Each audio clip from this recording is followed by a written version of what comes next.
Magsha-shopping daw ako ni Dudong kasi birthday ko na nga, Mima.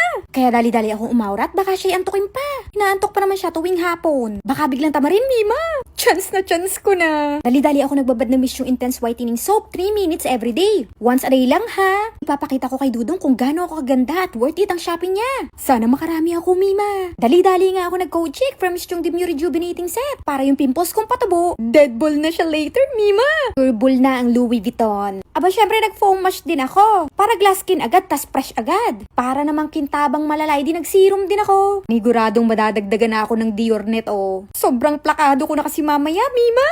Gold digger na naman ang atake ko. Galit na naman ang aking mga bashers na kahit ginugutom na ng kanilang mister, nga naghahabol pa rin. At dahil ayoko nga mag-makeup, sunblock cream is enough. From Miss yung Demure Rejuvenating Set din to, bigger version lang ng sunblock cream. Ewan ko lang pag di pa magpasalamat si Dudong. Yung ako naman ang shinaping, siya pa magpapasalamat. Medyo tagilid ang aking isang outfit. Hindi siya giving. Jess nga palang shade ng lip tint ko dyan. Abay, hindi naman pwede mukha lang ang pretty. Kailangan talaga pang bed body. Kailangan glass skin. O, sagot na ni Miss yung serum lotion yan. Hindi ka malalakitan kahit ikay pawisan. Instant glass skin ka na, may softness pa. Best combo iyan ng sabon na black and white. Dito muna kayo umorder at ito ang basket ko. Ayan, yung black and white na sabon. Kaya kayo umorder na.